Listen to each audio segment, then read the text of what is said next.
Hi baseball fans, Sande Charles here for Baseball Census at Maryvale Park, home of the Brewers. Now I'm going to be sitting down with right-hand pitcher of the Brewers, Austin Rubick. You guys, he has such an incredible story.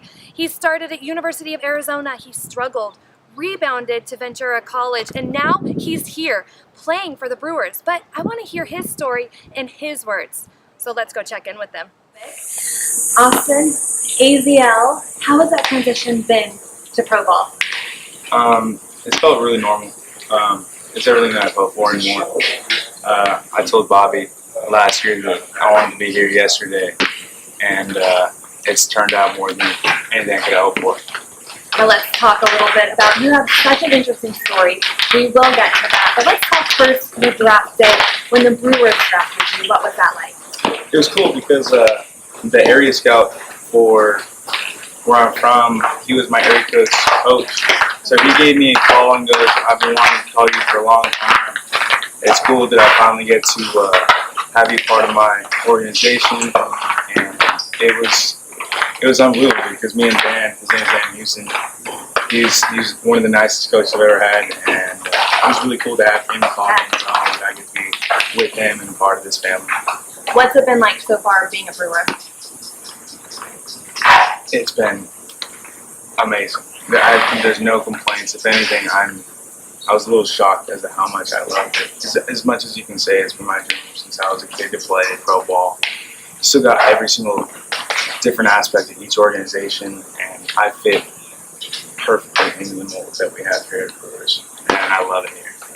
Let's talk a little bit about AZL. A lot of our fans the AZL is new to them. It's definitely new to you.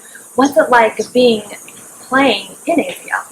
If I were to give you a description, it would be you put on your jersey, your uniform in the locker room, and then you come back after the game 6 pounds heavier in sweat.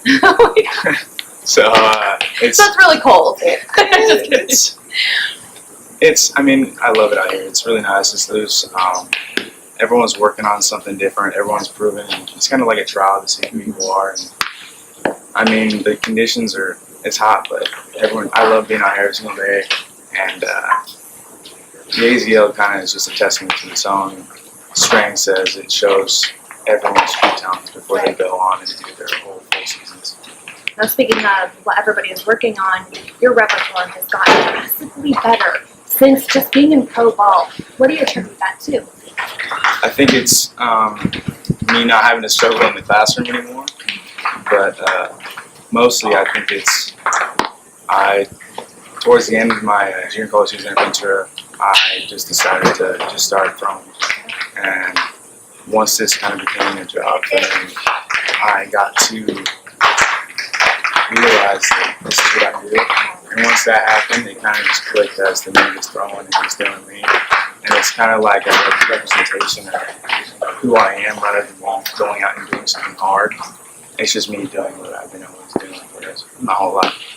So it's your dream job. It's literally dream job. Yeah. It's a job, and people don't realize this is your work, and you get to do that every day, like you just said.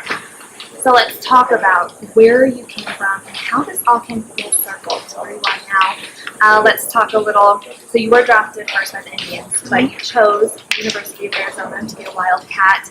Struggled there a little bit and made your rebound at Ventura College. So tell the fans, tell me all about that and how that made you who you are today. So drafted in 2015. The Indians, his name was Carlos Munoz, he was a scout who drafted me. I was really close to him, I really liked him. It was just I was 17, I didn't really communicate the whole scouting community, and to be honest, I wasn't mature enough.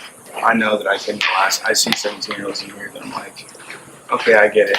They're doing a lot better than I would have. And as soon as Jay Johnson came to my house the day before the draft, and he goes, "Hey, I want you to be a Wildcat. I want you to come and play with us." And I had my heart I was sold on pro ball, and I wanted to go play. I wanted this. And now looking back, when I'm in this locker room and all these high schoolers are in here and all the college guys are in here, we're talking about our college days and all the fun we had, all the friends we had. Hey, I know that guy. Hey, I know that guy. I mean, I'm playing the shortstop. This boy with the AZL Mariners, and like I've been playing a whole bunch of my teammates, and it's a testament to show that like I made the right decision because I'm at where I'm at, and I'm excelling in what I'm doing. I'm getting better. I mean, it's drastic. You can see that, but I think overall, I'm really glad I didn't sign out of high school. And the next year, I got to go play for Dave Long. He taught me everything I know about how to pitch, counts, hitter, situations. Just, I mean, I got to see 78 games, and we got second place in the College World Series. Yep. Like, I got the full experience in a year, and what I took from that is what I needed. It wasn't the best fit, obviously, but I mean, I got to go home the next year at Ventura College and just get back to a strict Pac-12 to a loose and easy Ventura College, and I kind of got to mold myself into what I thought would be the best professional version of me. Yeah. And now I'm here, and I haven't had to change one thing that I've done since I've been here. It's more of I was already doing most of the things that they do here. And I felt like I was prepared tremendously compared to some of the other guys. Like, just that I've seen in general, like, I prepared myself by going to New Bay and going to Ventura College, and the environments that I was around and the people that I got to learn from. It's tough.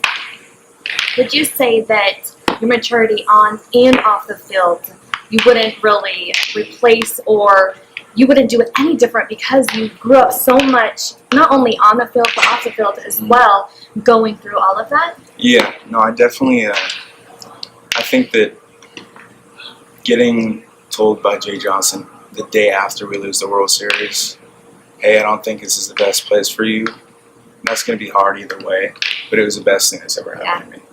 It, by far, as soon as he said that, it clicked. Like, I was playing baseball my entire life to go get that scholarship to the big D1 and go to the College World Series, and it was right there, and we lose, and the next day he tells me that. And as much as like that does suck, it's like all that dream that you had, you want to go play pro baseball, all those guys are working hard to get this scholarship and do that. It was taken from me really fast. So at that point, it just clicked to me. I had to grow up in a sense where this is my job, this is me. And as soon as I struggled trying to find that, because I've been so like that stereotypical, I gotta do this, I gotta do that. It's baseball. It's gonna get me places. I'm gonna try and get better and do this and do that. But I wasn't really trying to better myself. Right. And as soon as I started bettering myself, my relationships with my family, my friends, my girlfriend, especially my teammates, and it started carrying over to the field. Yeah. And the more I put into the field, the happier I was, and it just overall became a better life. Yeah. And I've been the happiest guy on the planet. It all came full circle for you. So going through that hard time, a lot of people probably would have given up. They would have just thrown in the towel, said, this isn't for me, but you didn't do that. So what is some advice to some people, it may be baseball, not baseball, but that person who just wants to give up? What's their advice? Because you didn't give up, so you know. I would say everyone's got their happy place. For those people, I guarantee you there's one thing where they just lose themselves and they're really truly who they are. And I think if they were to really soul search and find that, like for me as an example, as soon as I get to step on that grass, I'm in paradise. Yeah. That's where I want to be the rest of my life. And or at least as long as I can, whatever my body lets me do. But there's something about being out there for me, and there's something about the beach for people. There's something about going out and doing interviews. Like there's something about learning about people. It's just you have to find your niche. Yeah. And I think once everyone does that, that's when they grow up, or that's when they figure out who they are. And I think if they were to do that, they would really take a lot out of it. Who would you say is your role model?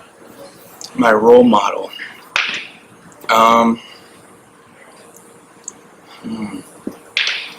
think I really look up to. He was my high school coach, and he wasn't the biggest, like the most liked person. He was really hardcore in the sense of winning, and I can tell you right now, his name's Mark Magdaleno, and he is a crazy, oh my gosh, I love playing for that guy. He taught me everything that I know about discipline, about how to play the game the right way. I struggled my freshman year of high school. Like I asked a lot of questions. I tried figuring myself out because I was a big kid, so I was up on varsity, and he was pushing me really hard. He told me I could never swing a bat again, and I was like, "Come on!" And I can tell you right now, every single drill, everything that we talked about when he did coach me in high school, I've done it to where I don't have to learn anything for the defense out here, or like plays or situations. You carried It's it all the already way. scarred into me by yell and spit in my face. Yeah. Craziest dude, but I love that guy to death, and I wouldn't be where I am without him carrying me to where I'm at. So Mark's voice is always kind of in the back of your mind, just pushing you from high school to now? Yeah, his word was compete. It was always just, you got to go compete no matter what. He would yell, he would throw stuff, he'd get pissed, but I just bought in. Yeah. And as soon as I did that, like, I don't show emotion on the field. The questions are minimal. The discipline's there. I always want to be the best person in running. It's 120 degrees. Yeah. He just pushed me to be a better person, and by doing that, he kind of made that a normal thing, is to get better each day. And I've been competing out here, and it's showing.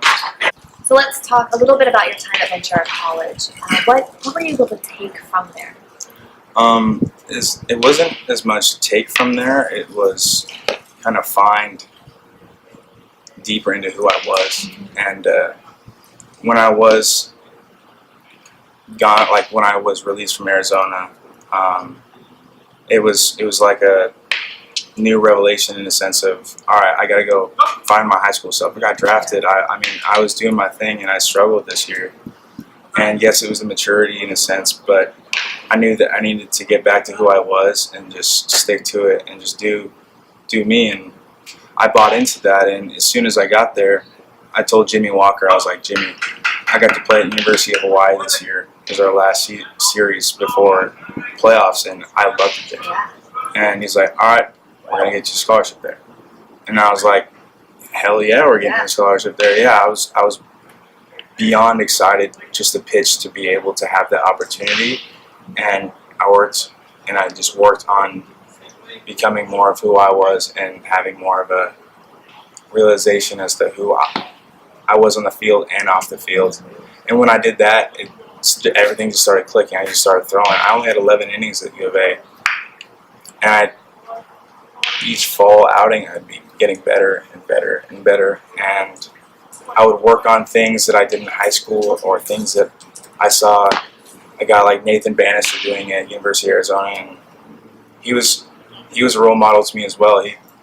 He was one of the seniors that year, and he just went from an average starting pitcher to he was dominant throughout the entire year. And I was like, how did you do that? And it was the intent on getting better every single day with what he had and who he was. And I just bought into that, and I told Jimmy, I was like, Jimmy, I want to go to U of H. Give me Rusty's number. Rusty and Jimmy used to play together, and I was beyond excited when I heard from them, hey, we'd like to come out and see you. And they saw one bullpen just on our main mound, and they were like, all right, we'll give you a call. I got to go to Hawaii. I got to see all the players roll up on their mopeds. I loved my official visit. I knew right away I need this Simon National letter of intent. I want to go play there. The goal was to play pro ball. It's been since I was a baby, but if that were to not have come together that year, I know what will be. Yeah. And turned out I'm here, but I mean, University of Hawaii, I I would have loved to be able to be a part of that island and play there and play for that culture. And Jimmy just worked with me throughout the entire year as to just helping me become a better person. Yeah. And yeah, we butted heads every once in a while, but me and Jimmy are close enough now to where he actually just got the head coach job at Ventura College, and I couldn't be more happy. But in the off season, I'll definitely be out there with him, working with him. But he held me every bullpen session. I had way too many questions trying to figure stuff out, and in all reality, as soon as I stopped asking those questions, things started clicking. Yeah. Once I was out there, I just needed to let it happen.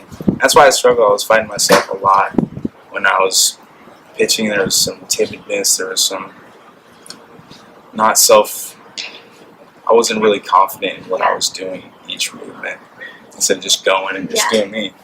And Jimmy kept telling me that throughout the year, and I just couldn't figure it out up until the very end. And he and I sat down, had a long conversation about it, and summer ball started. I threw a few innings for CCL Halos, and it just clicked. Everything just started working, and I wasn't thinking. I just kept throwing, and I was having the time of my life. And I've just continued to do that now, and each outing is getting more and more fun because I'm having more and more control as to what situations I'm in, what I can do with the baseball. Do you think it's you being able to really turn off your mind, or is it being so in tune with you and self-awareness, that's where you started to really excel? I think it's the self-awareness in a sense where it's like, I'm just going to get my sign and just go. Yeah. And there's a whole bunch of, if this goes wrong, okay, I know what to do, but I'm just sending it. I'm just letting it fly, and I'm having the time of my life, and Jimmy really helped me do that. Now, a favorite memory at Ventura College, do you have one? Oh, yeah. His name was Andrew Nardi. Bobby's talked about him a little bit. We had our Halloween game, and one of our first basemen and outfielder, Bradley Rippey, he got a base hit, and Nardi was wearing a ghillie suit on the field. And out of nowhere, Nardi runs past me and lays out Bradley in the middle of the baseline, and our entire team lost it, mosh pit, everything. It was just my absolute favorite moment by far, just because I love them both to death. And I feel like if you were to ask any other of the BC players, that would have been up there for sure. Because you did not hesitate. That instantly must have just... It was either that or when on Blake Shermani hit Hardesty in the head. Hardesty's jokes the next day, I couldn't have hit him any better. There was something about him not getting any dumber or something like that. So it's switch it to player development. Yeah. Here at AZL, repertoire is drastically better, like you mentioned. But what are you working on? I know you've added a slider, you're working on that. So go through what exactly you're working on here at AZL. From what I've learned with Jimmy back in BC, I've been just throwing. I haven't really been paying much attention to the little things as much as getting better each day. So once I do that, once I start paying attention to goals instead of each little thing, there's a lot of things that you can be thinking about. I could be talking to you, I could be listening to cars that drive by, the creeks behind us. There's just a lot to take in. So I think that self-awareness for me, I just learned to be able to just control what I'm doing and don't try to control stuff that you can't control.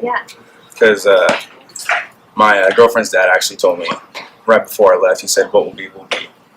And by far, that's the best thing that's anyone's ever told me. Just because I know that everything's going to happen and there's nothing you can do about it, so just control what you can control, and that's what I've been doing really well. And I think that that's what's helping me get better each day. And the slider, like you said, I've been throwing it, it's been getting way harder, way tighter. It's a huge development and addition to the arsenal that I have for pitching. I mean, I can tell you right now, just in the AZL, I love throwing that thing. But it's getting there. I'm really excited. I can't wait just to keep throwing. I just told my pitching coach right before I came out here, I'm pumped for Tuesday. I cannot wait for tomorrow. The enthusiasm just exudes off of you. When you just I talk love about pitching, it, you just lighten up, like brighten up, and I'm sure it's going through to the fans. Just thank you so much for being so candid and talking with us, and we wish you the best of luck. Thank you. So for Austin Rubick, I'm Sande Charles with Baseball Census.